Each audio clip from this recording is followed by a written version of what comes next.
Hey everyone. Here with Snigeplays. You've probably seen me if you follow my channel. I've had a couple of requests to show how I use OBS to stream from my PlayStation out to all you guys. So this is that video.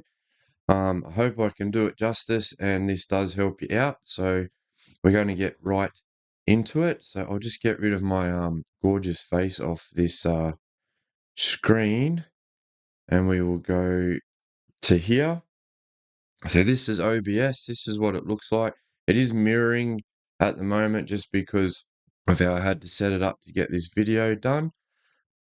But the basics of it is you've got to open OBS, so download OBS. It's free. All you've got to do is Google OBS Studios, or like me, go and look for Stream Elements Live OBS, and then download that as well. And then you'll get OBS, but you'll have Stream Elements, like it says up here, which is all the add-ons. You can get Stream Elements docs. You can get Stream Setup. We can do all of that right here through OBS. So I use Stream Elements Live OBS. There is Streamlabs OBS, but you pick whichever one you want to use. But the OBS side sets up the same no matter which one you get. So first of all, when you come in here to OBS, all of this down here will be blank. And that's fine. That's how you want it. So first of all, I'm just going to come over here and go to settings because there's a few settings in here that we want. So obviously general, set it to your language. Your theme just changes the color scheme of your OBS. I have the ACRI because that's the one I like. But if you click on the drop down tab, you can have dark, you got gray, light, Rachni, system, or the yummy, which is the default settings. So you go whichever theme you like. I like the ACRI. That's just my personal. Updates, I always leave that set to stable, which is the latest stable release, which is your default setting. And I always click to automatically check for updates on startup. Output, I don't touch any of that. I don't need it because it's just general settings. Source alignment snapping, well, that's changed for me. I usually have that on about 10, but that's fine. You can leave it the way it is if you like. Projectors, I have none. System tray, I have enabled. That just puts it down in my system tray. And then I leave everything else the way it is. I don't touch anything. You just hit apply and then OK. That's your general settings. Also, come to stream here under your settings and you just pick whichever platform you are streaming on. So mine here is YouTube. So I've got the YouTube RTMPS service set. But if you click on that, it gives you the option to go to Twitch, YouTube, Facebook, Restream, Twitter, Whip, or if you go to show all, there's a lot more in there that I don't use. You got Twitter, US Screen, Simpia. Like I don't know half of these, but I just stick to YouTube. Or like most of my other watchers, they're on Twitch or people I follow. So you just click that. But I'm going to stick to YouTube because that's what I'm on. If you click that, it'll automatically populate this. For my YouTube, I go down to here for the server I pick. It'll give me a list of YouTube servers. So I just go to the primary YouTube ingest server. That's what I use for YouTube. Twitch could be similar. I don't do much on Twitch, but there should be very similar setup between YouTube and Twitch. And then I ignore the streaming service settings recommendations, which for YouTube is maximum bitrate of 51,000 kilobytes per second, and audio bitrate is 160. That's fine. You can upload more, but that's your upload speed. But see, my internet's not the best, so I leave that. I can ignore it, but you also want to set your upload bits to what upload speed you have on your internet, but I'll show you that in a minute. Come to outputs. Then you go up to this top one. I always put it in advanced just because you get some more things here. Stream settings I have normally set in track 1, and then that just automatically um, set itself because I have an NVIDIA that just set itself. But you can change your resolutions and all that in here if you like, stuff like that. But I leave that the way it is. But the only thing I do change is the audio track. I have everything on audio track 1. Just makes it easier for me to set up my OBS. And then everything here I leave as is. So I leave my rate control as CBR. The bit rate is how much you can upload at a time. So mine's on 4,000 kilobytes per second. So that's like 4 megabytes a second because my internet upload speed isn't the best. I could probably go a bit higher than that. But my best advice would be, if you can, work out how to speed test your internet connection, get the upload speed off that, and then go from there. So if you've got an upload speed as a constant 8.5 megabytes per second, then you'll be fine to go from 4,000 kilobytes up to 8,000 kilobytes a second, and it shouldn't worry you. The keyframe interval I turn down to 2. And then I leave presets as that. Tuning, I leave it ultra low latency. This is just how it was set up for me. Two-pass, multi-pass mode, I'll leave it as that, which gives you full HD resolution. Profile high. I suppose it depends on the computer you're running as well. And then I'll leave the GPU as 0. And then next one is audio. So under audio, sample rate 48 kilobytes or kilohertz, and I put my channel in stereo. And then I go through and I just disable all of these, but I leave my first one on desktop audio, which is my global audio device, so that you guys can all hear me, you can hear the game sound, all that. I turn all the rest of these off. I leave this one on and I just leave it as device. So whatever device is connected, so I can come over here and I can put it as the speakers on the computer. But normally I have it there as my Turtle Beach headset because that's what I have plugged in when I stream. So because the computer sends the sound to my headset, I then have that as my global output setting so you guys can hear the game sound that way. That's how I leave it. And when it's connected, it will show up there. Decay rate, I just leave all that. I didn't touch anything else in here. Advanced settings, which is your monitoring device, I have that as another set of speakers. You don't want your desktop audio output device the same as your monitoring device. The monitoring device is just something that will play what is getting broadcast out, so you can monitor whether your sound is working, whether your mic's working. So have that set as something else, not the same as your desktop audio. So if you've got your desktop audio through your computer speakers, don't have your monitoring device as your same computer speakers. Have it as like a headset or an earbud or another wireless speaker or something. Just don't have it the same as your desktop audio. It can cause echoing and all that sort of weird stuff. I do disable the Windows audio ducking. I did read why, but it can cause a few problems. So I tick that to disable it, and then I leave everything else as is. Then we go to video. Um, so the best settings to stream out on Twitch and YouTube so far is your full high definition, which is your 1920 180p. So I've got that set to that, and then my output scaling matches my resolution, so I don't have to change anything there. And then I can set my frames per second to 60 or 30, depending on your computer system. Mine's good enough that it'll run the 60 frames per second. And then hotkeys. This is just where you can set your keyboard keys if you want to like start, stop your stream, like right there. You can come down further like I have. So my be right back screen, which is there, I've set to my number 3 key.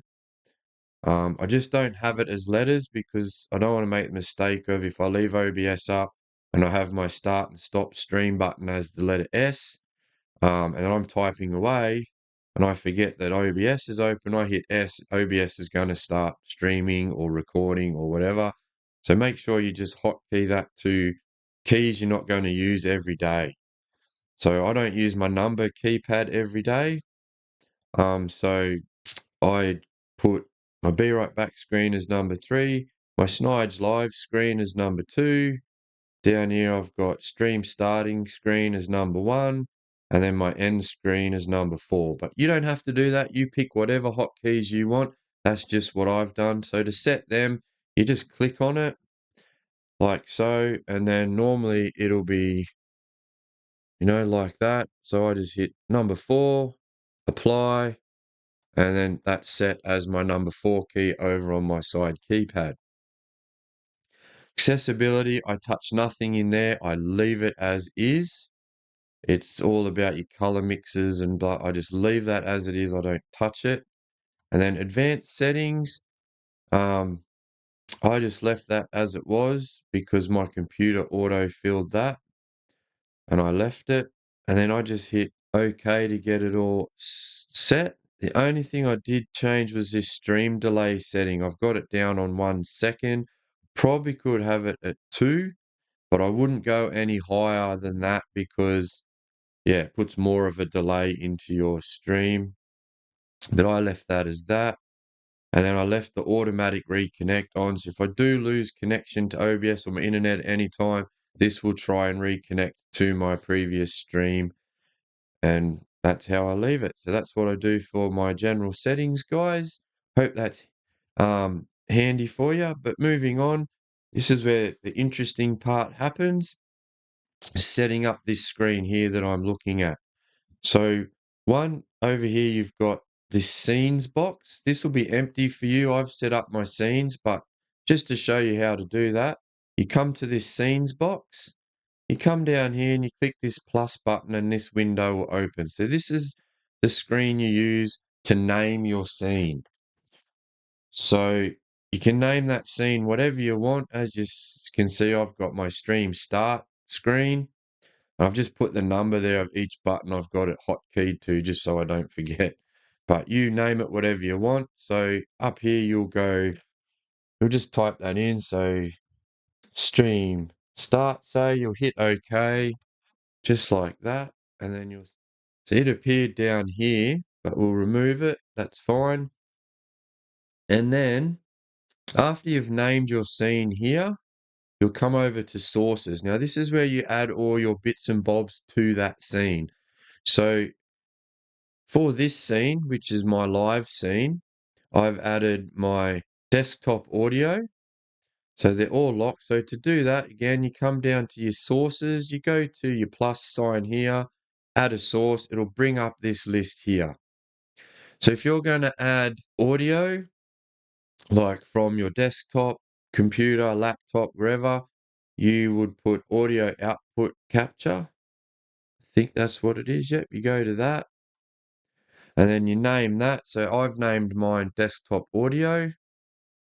So you'll go, so let's just do that quickly. We'll just go, I'll just call it audio for now so I know which one to get rid of, but I've named it desktop audio in my official one.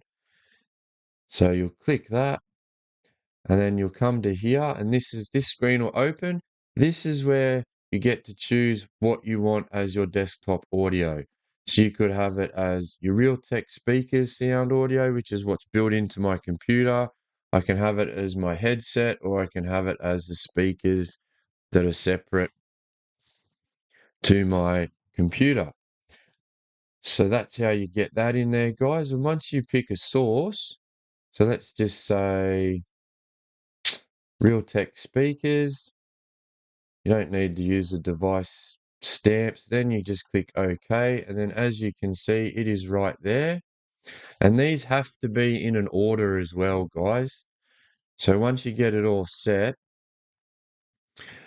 if you want the audio to be over the top of your screen capture, then the screen capture, which I have down here, the audio has to be above that in the list. Same as your microphone and your camera has to be above your display, so it'll all show up.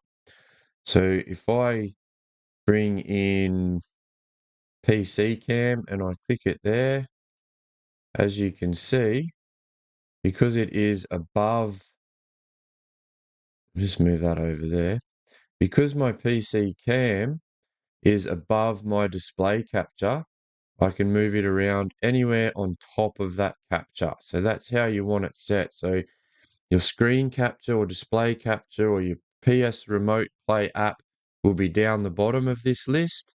Then everything will stack up above it. So you'll have your your camera, you'll have your microphone, you'll have your audio all over the top of that. So I'll just get rid of that again.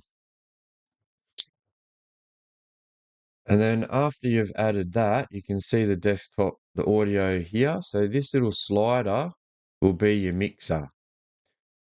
So luckily there's no audio coming through there, but I'll just delete that now to get it out of our way. So I've got my desktop audio, and then to add your microphone, you'll come down to the plus sign again and you'll go audio input capture. You'll click on that, it'll bring that box up. You name your source. So you can leave it as audio input capture, but I like to call mine my HyperX Quadcast mic. That's what my mic is. Or you can just get rid of that out of there and name it mic or whatever you want to name it. Once you've done that, you hit OK and it'll show up down here. Let's right there. See HyperX mic.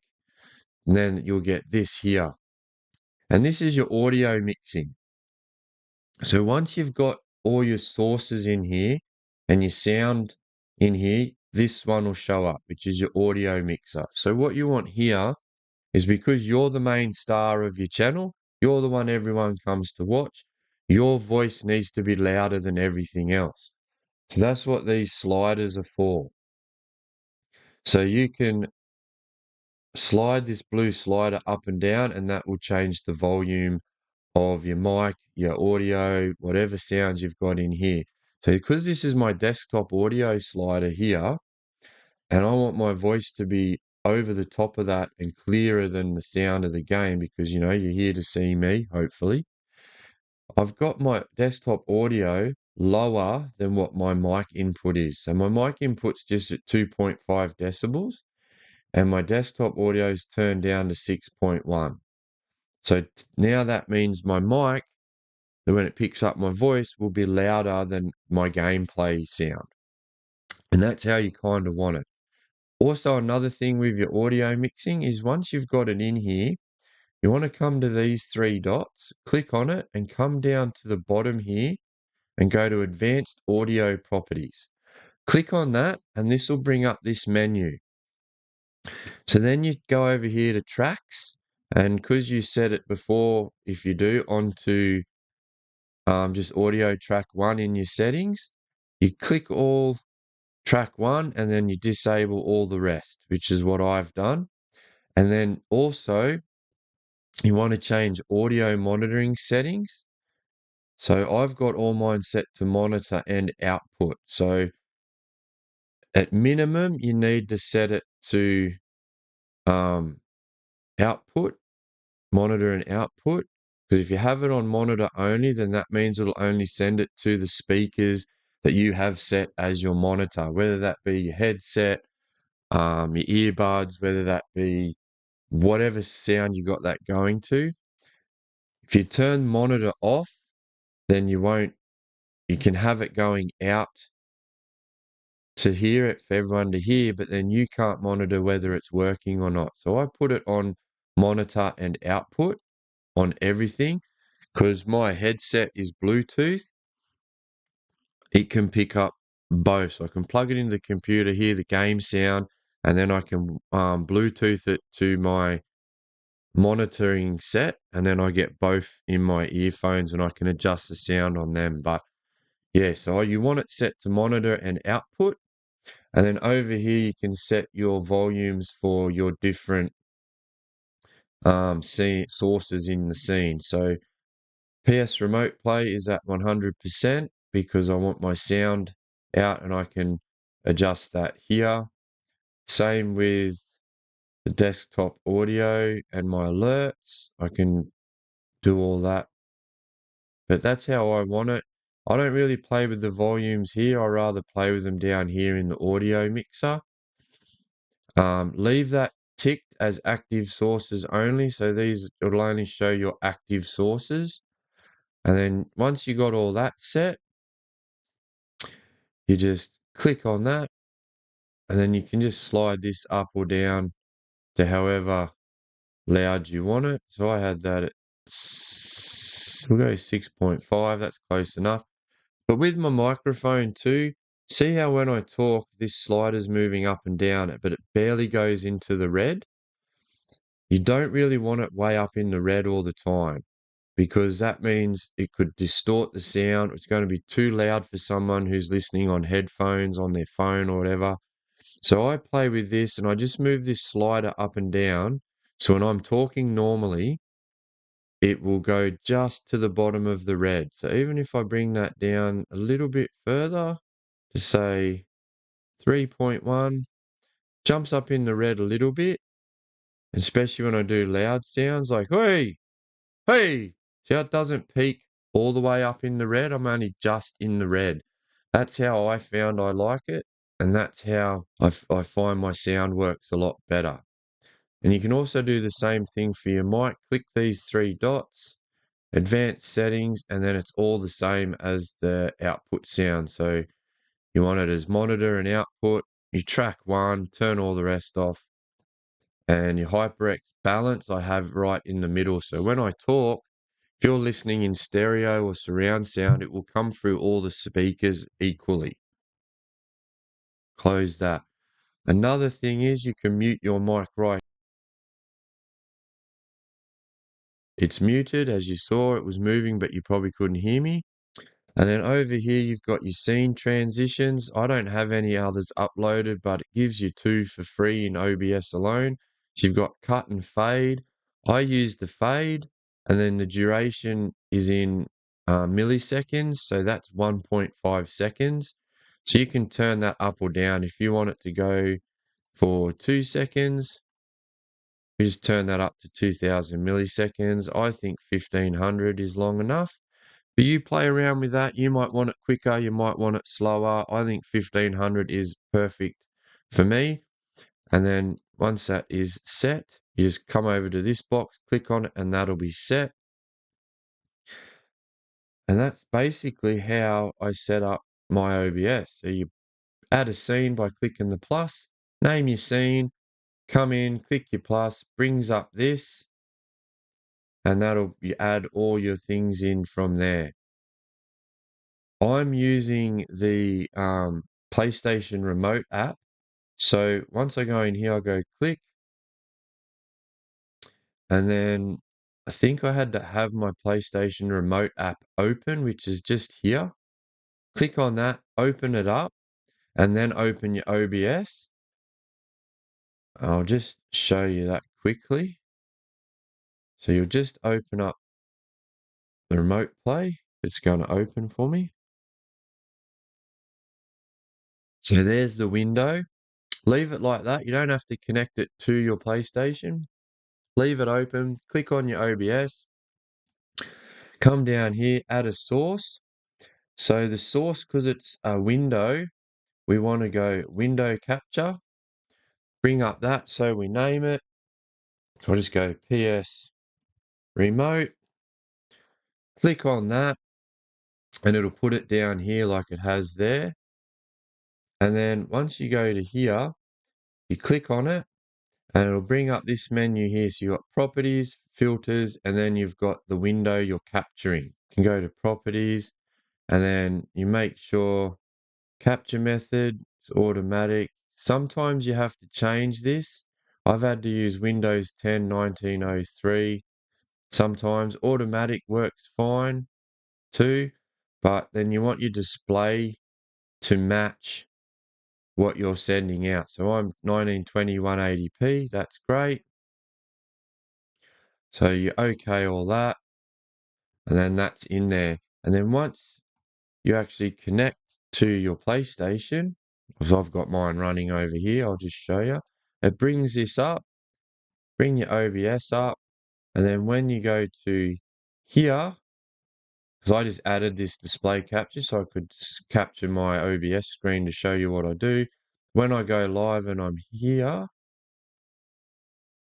sure it's that one, it's not going to do it. Sometimes you have to just flick it. See how it's giving me the two options now I've connected.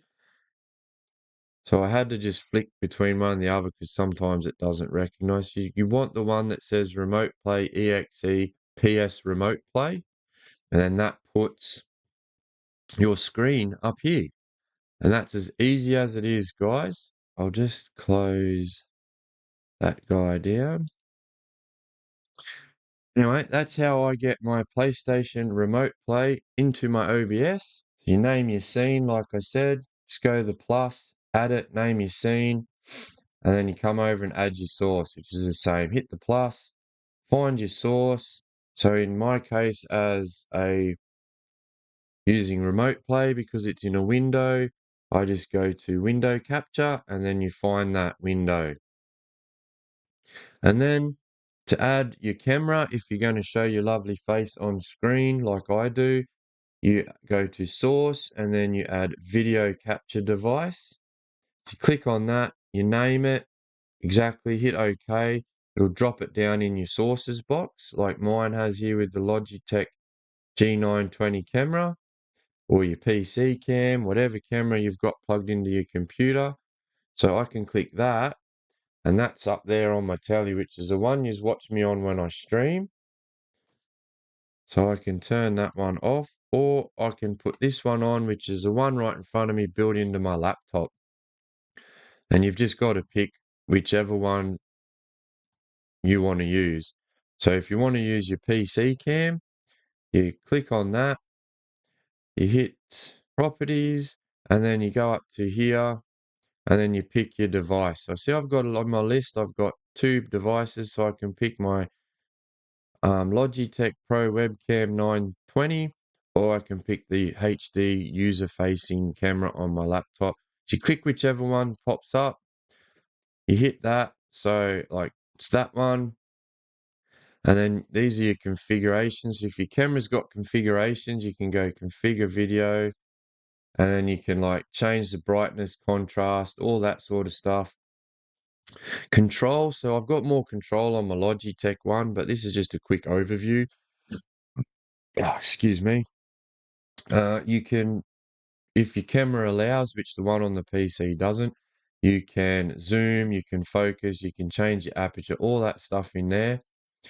And then you just hit OK, and then that's your camera set.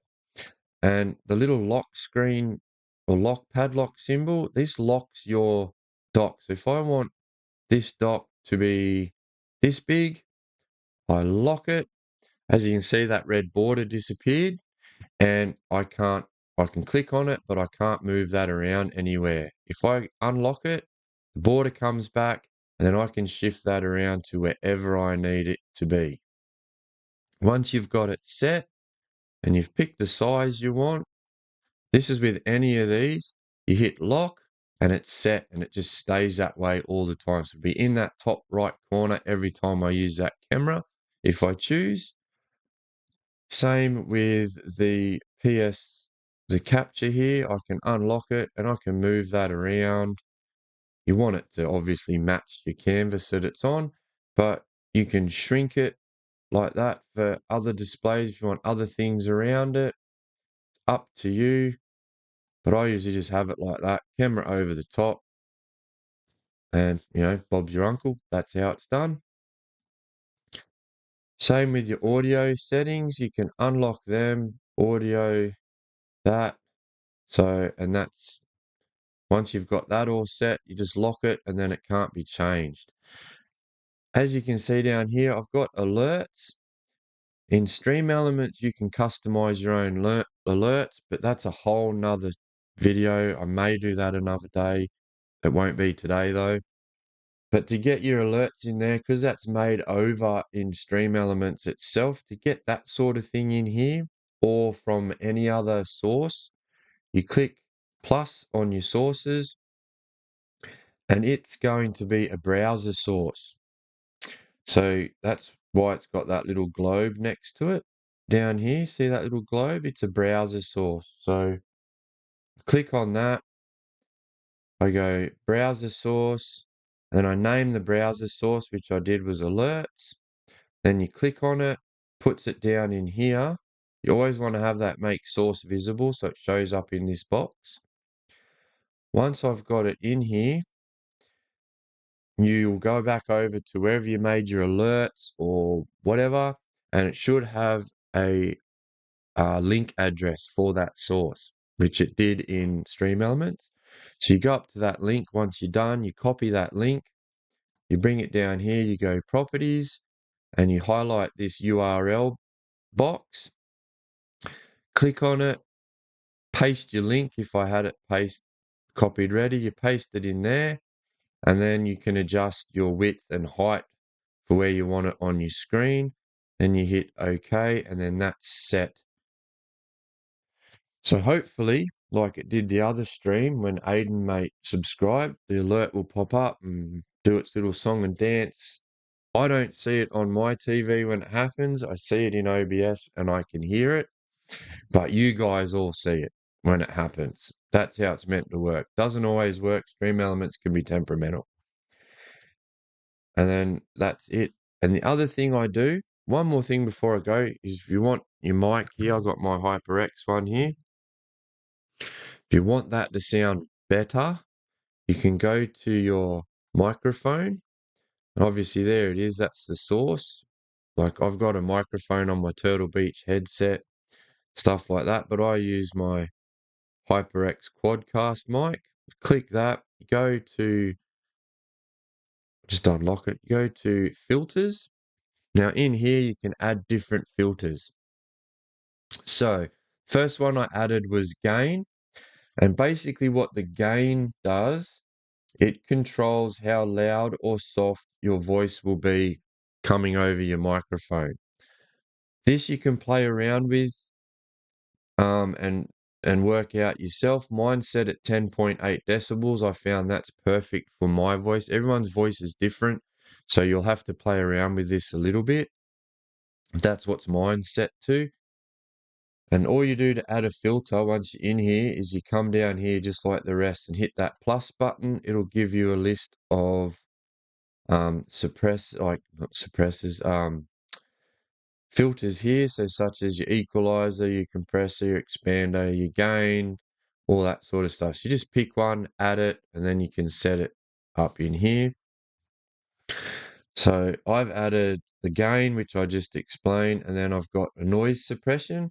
So your noise suppression one, basically it just reduces noise from your surroundings, such as like other speakers from TVs, your fan noise. You know, sometimes you hear a stream and there's a ceiling fan going and you get that. You can block all that out. That's what the noise suppression does. So I clicked on that, and for mine, it gave me two. So the first one was the speaks, low CPU usage, but low quality noise suppression.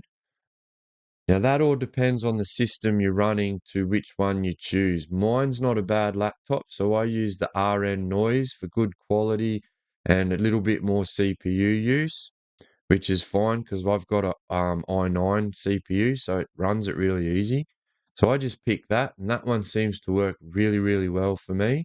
If you have a smaller system, you may want to use the speaks, but yeah, it's all good. Then I come down and I add a 3-band equalizer. Same thing, you just hit that, add 3-band equalizer, click on it up here, And then this is just your high sounds, your medium sounds, and your low sounds. So I just played around with this for a bit. So obviously your high sounds is how loud your high sounds are picked up, and then your mid, your low. So I just had to muck around with this till I found what was the best. The expander, what it does for your microphone is it actually um, helps the noise from the background to not be picked up as easy, like clicks from your keyboard or your mouse, button clicks on your controllers, um, all that sort of stuff. So presets, I just went to expander. You can set it to gate, but I just left it as expander. Ratio, I went to 3 to 1, so 3.00 to 1. The threshold, 32.3 decibels. So that means it won't pick up any noise that's 32 decibels and below. Anything higher than that, it will pick it up, but that's what I found works the best for me. The attack I put at 1 millisecond. That's just when your microphone opens and closes to pick up sounds and block them out. So it's at 1 second. So as soon as it basically hears a sound that's I've programmed not for it to pick up, it'll just not pick it up. And then the release is at 100 milliseconds. So after I finish talking, it's picked up my voice within 1 second of me speaking.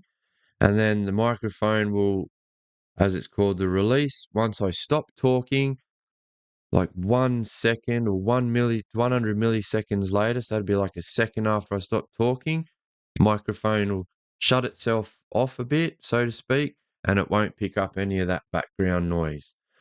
And then my output gain, which is how loud it sends my sounds out again, I've just left on 10 decibels. And the detection, it's got peak or RMS. I left it on RMS. That seems to work the best for me. I've also added a compressor. So what the compressor does is it helps to keep a consistent level of noise through your microphone. So examples are like your loud shouting. So if you're playing a game, you get excited and you're like, yeah, all that sort of shit. It will keep that at a stable level. It'll still sound loud, but if someone's listening on earphones and that, you won't blow their ears out. So I've got that set at 4.5 decibels, so it shouldn't go any higher than that on the output. So I can scream, I can shout, I can get excited, and I won't hurt my viewers' ears. That's all the output gain does, which is great to have. And then this side chain ducking source, there's a heap in here. I've left it at none. I've just left it. Doesn't really seem to do anything. I've just set these and left that alone. And I've added a limiter. So what the limiter does is it helps loud sounds not to distort or get feedback. So when you maybe yell and scream through a microphone, or you've got another set of speakers near your microphone and it's picking up the same sound as it's trying to put out, and you get all that microphone squealy feedback. This reduces that. So I've got my threshold at 0.1 decibels and my release at 60 milliseconds. So like 0.6 of a second. That's what I've got it set at. So that way, if I do yell and scream, my loud sounds and that will come through nice, crisp, clear. They won't distort. They won't go all crappy, and you won't get that weird ringing, squealing noise in your ear. So that's what the limiter does. By all means, if you want, pause this video. You can even set yours to those settings I have and then go from there. You may have to change them depending on your microphone. Microphone I have, the HyperX Quadcast, is a decent microphone. Like that cost me over $100 when I bought it. But it is a good microphone. It's a what they call a condenser microphone, and it is unreal. But there's a lot more out there. Like there's Blue Yetis, they're up the higher end of the thing, but you can get a cheapish microphone with some of these filters and that in here that you can muck around with. You can get a cheap microphone sounding like you have top of the range. Like HyperX isn't top of the range, but it's not the shittiest one either. But that's how I set my microphone up. So if I do yell or I do scream, I do make loud sounds, I don't get any of that stuff through my microphone. And hopefully I have this nice, clear, crisp, clean voice sound come through when I talk to you. Seems to be working so far. But that's about it, guys, for how I get my OBS to work with my PlayStation. But hopefully, guys, this is a good video that helps you set up your OBS with your PlayStation 5, possibly even the new gen of Xbox. I know the old gen at one point never had a remote play app. That could have changed. So if you're on Xbox, my guess would be instead of putting the PS remote play app in your capture, you would put the Xbox one in, and hopefully that'll work. And then you can get all this. So when your hotkeys are set, I can just press 1. There's my live stream. I can just click 3.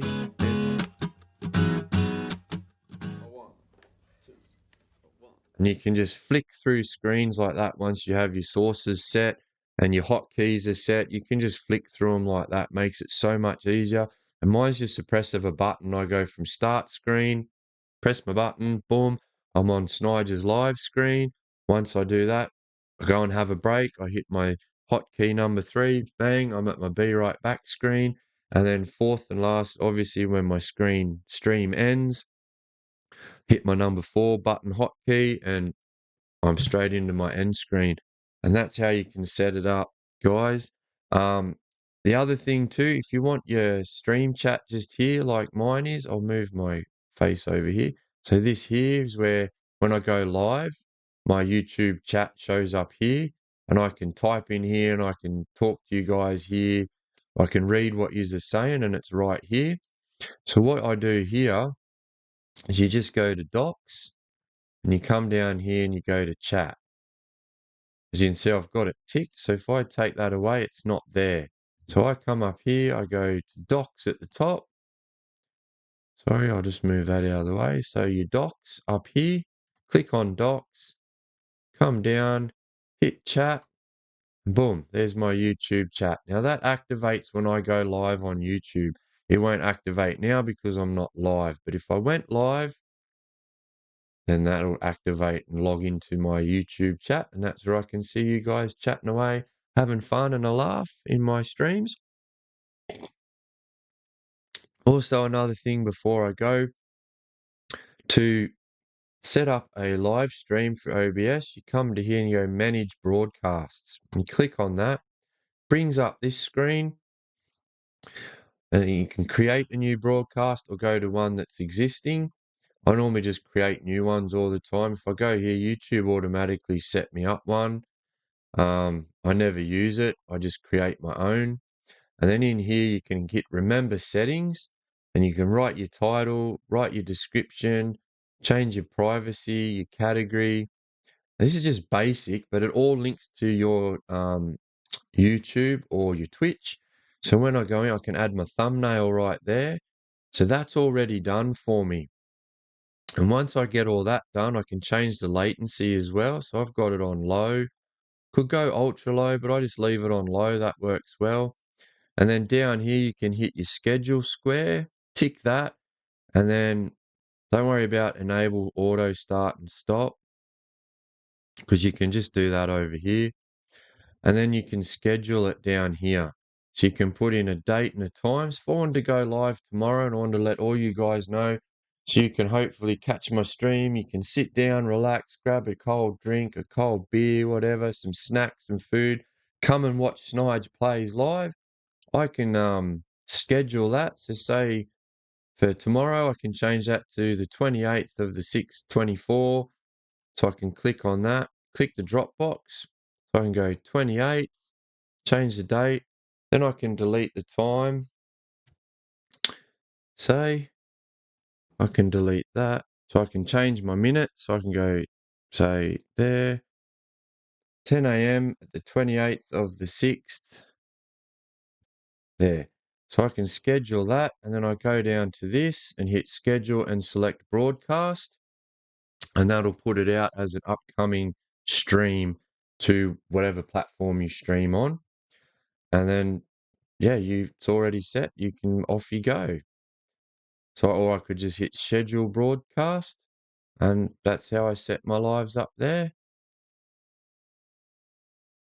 And then once all this is set and your broadcast is set, when I start my stream, I just again go in here and then I'll go select existing if I've scheduled one. It'll be in the list. Click on that. Oh, excuse me. And then I can open it in my YouTube studio so I can add like my other bits and pieces it doesn't add from the setup screen in OBS. So I can go over to YouTube studio and I can add my what do you call them? My hashtag links thing and other bits and pieces. But once it's in here, you just click on it. So I'll select that one just for fun. And then I can select broadcast and it'll select it. And then this screen will disappear once it takes a few seconds to load and send it all through to YouTube. And then over here, I can get all set up and I can just hit that start stream button. And then I can hit that to stop stream button. And that's it. It's done. You're off and running and streaming. And if everything works well, it did take a little bit of getting used to. You do have technical issues. Sometimes after updates with OBS, it'll spit out your links and that. You can just go back in and redo them. And then up here, you've got your stream elements tab. So you can, like I said, you can add all your bits and pieces from there. Yeah, that's how I use it, guys, to run my PlayStation 5 through OBS and get my streams out to use live at the time. So, hope this video has helped you in some way, shape, or form. I hope you enjoy it. I hope it really does help you out when you're up and coming and you're trying to get a stream going. You want to use OBS. If it did, drop a like. You know, if you haven't yet subscribed to the channel, go ahead and hit that subscribe button for me. And yeah, tell your friends about Snigeplays because I do what I can, I do the best I can, and hopefully the content that I do you enjoy. Anyway, I'll see you next time in one of my other videos. Hope you've had a great day, evening, and good night. I will see you in the next one. And like always, thanks for watching, guys.